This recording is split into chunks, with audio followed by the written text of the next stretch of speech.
Spoilers for Demon Slayer Season 1 and the movie Mugen Train are ahead. If you haven't watched them, or I don't know why you would watch them. I mean, like, it's like 2 years old by this point, but yeah, spoilers are ahead, so yeah, watch your own discretion. Now, I know what you're probably thinking, but I'll answer it right here and now. Yes, I haven't watched Demon Slayer until, what was it, like a week ago, like 2 days ago, some time around there. Uh, I watched Demon Slayer for the first time, and I know what you're thinking. Why haven't I watched it? It came out in 2019, and it's 2021. The Mugen Train has already came out in English and came out in Japan like October of last year. But why am I doing it like right now? And it's honestly pretty simple in my opinion. Whenever episode 19 came around and everyone hopped on the Demon Slayer bandwagon, it was like, yo, this is the next big thing. This is a masterpiece. This is the next One Piece. I basically was like, no, thank you. I'm not going to watch this. I know it's not going to be as good as One Piece or even as slightly better, or I would say I would say if it looks good and people are already calling a masterpiece, I was like, yeah, no, I'm pretty much out. Yeah, you can count me out. I'm not watching this. And I had that mentality for as long as I think until May of this year, whenever the announcement for like Demon Slayer season 2 is going to be announced or coming out in October of this year. I was like, you know what? I'll watch that someday. And yeah, here we are. I watched Mugen Train, and yeah, I'll be doing a review for that later on in this video. But I wanted to give my thoughts on Demon Slayer season 1, like the critiques I have for it, and all the applauses I have, which are pretty even scale in my opinion. But to get the good things of Demon Slayer out of the way, I like Tanjiro as a protagonist. He doesn't really go through that many changes in this season, which I hope he goes through and later on in the manga. But yeah, I like Tanjiro. I like his whole stick of basically I'm going to kill demons in the most saddest, tragic way possible, and I just vibe with that. He's so unique. People would probably say he's like a crybaby, like Midoriya, like old Midoriya, but I would say he's not really. I mean, like, he cries for the demons, and yeah, I guess that is kind of messed up. But I still like Tanjiro, and yeah, he's pretty much fine, in my opinion. But I feel like the one thing that I feel like most people would congratulate Demon Slayer for is the insanely good character designs, which I'll just throw some up on screen. Basically, these are very good. You can definitely tell what they are or how their personalities work just by taking a look at their clothes. And the only other series I can name that does this sort of thing where they pretty much focus on like the clothes aspect of their characters is pretty much Bleach. I Tite Kubo is basically a master of putting his characters in clothes. I feel like Kiyoharu Toge is her name. I believe so. Yeah, she basically is a I feel like she took inspiration from Kubo in designing these characters, because the Flame Hashira, I'll get into him like a little bit later, but you can definitely tell that he's like a person who pretty much is not really. He's a badass. Yeah, he's a badass, and his whole fire stick and how he basically has some weird eyebrows for a character, which I have to admit is pretty cool. But yeah, I feel like the character designs are really the highlight of the show. And I couldn't go anywhere without talking about the amazing animation. Ufotable really took off their hats and did some really good stuff with it. I wouldn't say that Demon Slayer looks good all the time. There are definitely some messy panels, or I would say messy frames, but on a whole round, I feel like episodes 18, 19 were terrifically made, and honestly pretty much broke the internet, which threw Demon Slayer in the mainstream of pretty much culture in the United States, I would say. And I don't know if this will stay the same way, but I like how we don't really focus too much on the side characters. I like how we start with four main characters, and by the end of a season or first season, we basically stick with them. We get focused on them, and yeah, I love how we don't really stretch that much out.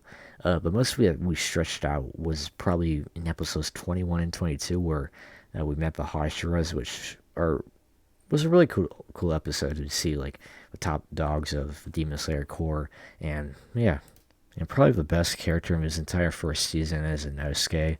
I mean, like, I love the dude. Wish we got more focus on him, but yeah, he's my personal favorite, and I feel like he's the best out of our main group of characters. Now, that's probably good to do for compliments, because I don't really have that much to say on good things. I feel like this is a very enjoyable show to watch. But yeah, honestly, yeah. But now, if it's time to give him criticisms, yeah, if you can't take criticisms, then I would suggest leaving right now, because we're going to dive in. Alright, now that the Ultra Mega Chads are here, alright, I can take criticism for probably your favorite show, or one of their favorite shows. A personal issue I have is with Nezuko and how she's been handled. Honestly, if you ask me, Nezuko is more of a plot device than she is an actual character. The entire plot of Demon Slayer focuses around her and Tanjiro's relationship, if there even is one. Honestly, I feel like Tanjiro just pulls her around, and she doesn't really have a mind of her own. We don't get to see her thoughts of any situation, and even though we got to see her pretty much explode a bunch of explode her blood to basically help Tanjiro out, that really didn't do anything for her character. All she got to see or hear was from her mom, her deceased mom, where she was basically like, Nezuko, you can't let Tanjiro die in this situation. And yeah, I just really don't feel like Nezuko is like a character in her own right. She feels like more of a dog than any, and that's not to say that she's, I don't know if she's being representative of like females right or correctly. I don't know how, I don't know, I'm not a writer, but yeah. Another problem I have with Demon Slayer and just any shonen story as a whole, you'll have this one character who's whittled down to just one character trait. That's all their character is. Like, let's say the Miss Hashira, for example. The man cannot stay focused, and whether we pan over to him, he's just looking up at the clouds. He just sees birds flying by. He doesn't really care, and it's stuff like that I just don't really like, because us as humans, we're like very complex in our emotions, and for just a character to just be willed down to, oh, I just don't pay attention, and like I look up at the clouds type of stuff. It's just really, I guess, distasteful to see, or to like see on panel or on screen, because I prefer, the reason why I like JJK so much is because all these characters are like humans. You can't just roll down a JJK character just to one character trait. They have many, and it's one of the very few things that I can see from a shonen story. It's why I have problems with Black Clover. Every character can just be whittled down to a single character trait, and stuff like that I just don't really like in my shows. Also, this is pretty minor, but I don't like how Guy was introduced. I mean, like, the man was just yelling at a 12-year-old boy who had his entire family murdered by demons, and he's yelling at him for why he can't kill a demon.